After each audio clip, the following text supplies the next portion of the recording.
Good news! The new New Zealand consulate newsletter is out. Cares? You should care, Jermaine. Well, I don't. What? Shall I read the musical review section? If you must. What? Flight of the Conchords, Crash and Burn.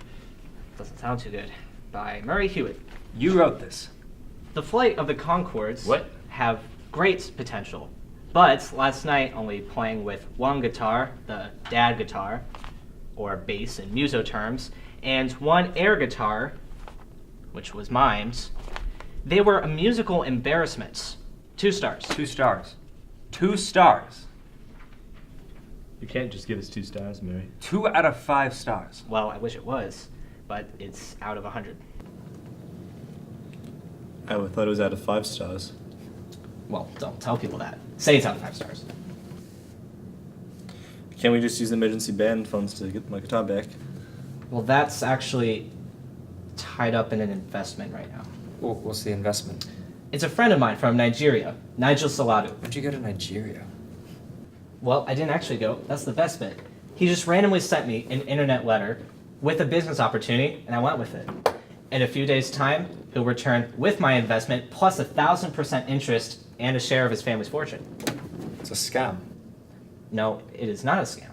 Why would someone want to scam me, Jermaine? And on the internet service, one of the trusted things of today's society.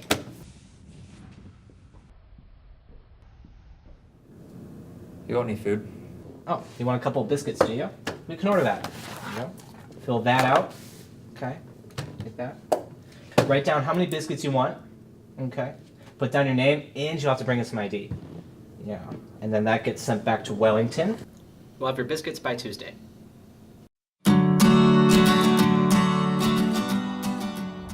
Okay. Listen to this review, guys. The Flight of the No Chords.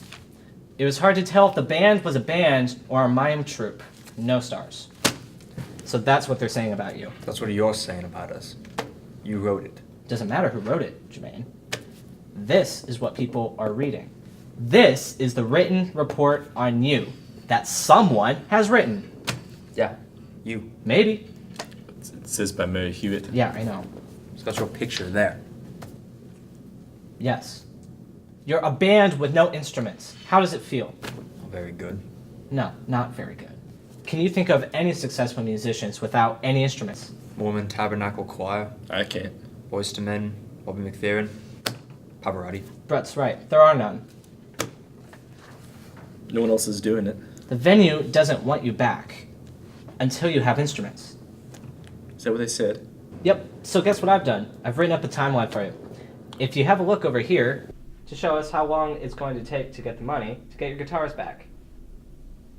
It's a pretty big timeline. Yeah, well, I got the scale wrong at the start. It kind of got out of hand. Should have seen the first one I made, though. Yeah, it's an improvement, definitely. But basically, you should have your guitars back in about 14 years. 14 years. Yeah, and that's if you stop selling those straws, Brett. What about that band investment, Mr. Nigel Saladu? Yes, well...